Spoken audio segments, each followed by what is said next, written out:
گود میں بیٹا ہے اللہ کے پاس فوت ہو جاتا ہے. Guidance as a leader, guidance as a father, guidance as a mentor, guidance as a teacher, guidance as a commander, guidance as a human being, guidance as اے.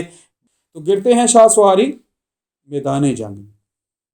وہ طفل کیا گرے جو گھٹنوں کے بھل چلے.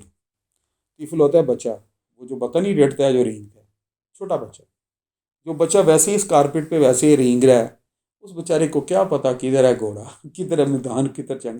گرے گا کہاں, وہ تو آلریڈی زمین پہ کارپیٹ پہ بیٹھا ہے. وہ طفل کیا گرے گا جو گھٹنوں کے بھل چلے, جو آلریڈی رینگ کے ابھی چلنا نہیں اس کسی. 30 تارہ تنخواہ کے. تو چیلنج کو لینا چاہیے. اگر میں اس کو اور کلیئرٹی میں جاؤں تو یہ میرے نبی کی سنت ہے, شاہ سوار کی سنت ہے, شاہ بطحہ کی سنت ہے. جب تک نہ میں کٹ پر ہوں, شاہ بطحہ کی حرمت پہ خدا شاہد ہے, میرا ایمان مکمل ہو نہیں سکتا. تو شاہ بطحہ جو ہیں, وہ آپ نے بک بھی پڑھی ہوگی, اس پہ کوٹ ہے, میں کوٹ کر دیتا ہوں. وہ فرسٹ 100 ان یونیورس کی وہ بک ہے. ون پہلے 100 پرسنالٹیز انالیسس کی ہے, مسلمان نے نہیں, کسی انگریز آتھر نے کی, اور نمبر 1 پہ اللہ کے پیارے نبی کا نام. تو پھر گائیڈنس چاہیے, سیرت سے شروع کروں گا.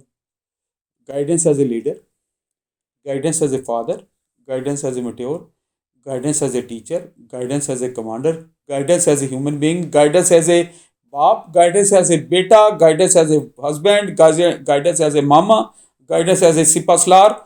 کون سا شعبہ نہیں ہے, خامن, دوست, ٹیچر, سپہ سالار, انسان, کون سی گائیڈنس نہیں ہے جو میرے پیارے نبی کریم صلی اللہ علیہ وسلم کی سنت سے میرے پاس اویلیبل نہیں. اپنی چیلنجز کو کیسے قبول کیا, ذرا تفصیل میں جاتا ہوں, بریف سا جاؤں. کیا کوئی بچہ دیکھا آپ نے جو پیدا دنیا میں آئے نہ ہو تو اس کے والد صاحب نہیں تھے, درے یتیم تھے آپ.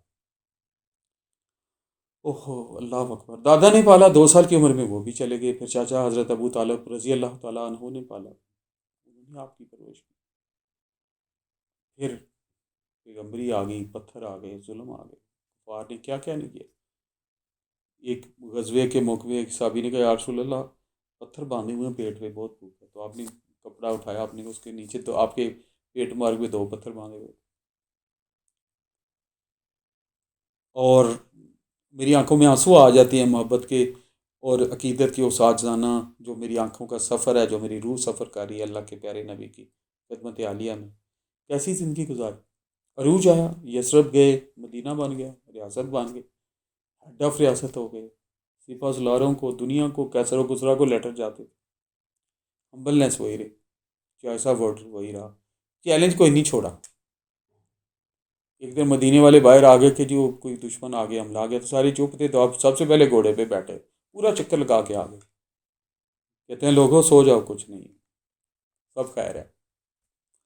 یہ ہوتا ہے کمانڈر. دور سے آنے والے کو نظر سے پہچان جاتے. اس کا مان رکھ لیں, اس کا دھیان رکھیں, اس کو محفلیں دیں. بہت بدتمیز لوگ بھی آتے تھے, بدو بھی آتے تھے, آپ کے اخلاق سے پگھل جاتے تھے ویسے. ہاں جی بتائیں کیا بات. جو جس کا لیول ہوتا تھا اس لیول پہ انٹلیکٹ پہ آ کے بات کرتے. اصحاب صوفہ بھی تھے جو غریب تھے, اور مسجد نبوی کا ایک انسٹیٹیوشن کے طور پہ اس میں پڑھ رہے تھے, اور بہت سارے ملکوں کے ڈیلیگیشنز بھی آتے تھے. ایک بار کے لحاظ سے ڈیل کرتے تھے. کبھی گھبرائے تو نہیں, کبھی یہ تو نہیں کہا کہ یہ ہو گیا. چلتا رہا, چلتا رہا. اللہ نے اتنا عروج دیا, اتنا عروج دیا, کائنات میں کسی کا عروج نہیں ہوتا. اور اس عروج میں سے ایک دن کا مجھے بھی نصیب ہو جائے, مجھے بھی وہ شفاعت نصیب. یہ ہے چیلنجز کا مقابلہ کرنا. دکھ کی بات کرتا ہوں, گود میں بیٹا ہے اللہ کے پاس فوت ہو جاتا ہے, وفات ہو جاتی ہے. چھوٹا بچہ معصوم آپ کا, اولاد نرینہ ہو. تو کہتے ہیں مالک خالق تیری رضا میں خوش ہیں, لیکن آنکھوں پہ کنٹرول نہیں. آنسو گرتی ہیں. پھر اگلے دن سے نارمل ہو. وہ بیوی جو زندگی میں آپ کا سہارا بنتی ہیں ایز اے وائف, 40 ایئرس کی ان کی ایج تھی, آپ کی 25 سال ایج تھی جب شادی. حضرت خدیجہ الکبریٰ رضی اللہ تعالیٰ عنہ, وہ گئی تو عام الحزن یعنی غم کا سال قرار دیا. گزر گیا وہ وقت بھی، اور آگے چلتے رہے۔ زندگی کے سفر میں غموں کو، مصیبتوں کو فیس کرتے ہوئے، اس کا شکرانہ ادا کرتے ہوئے آگے بڑھنے کا نام زندگی۔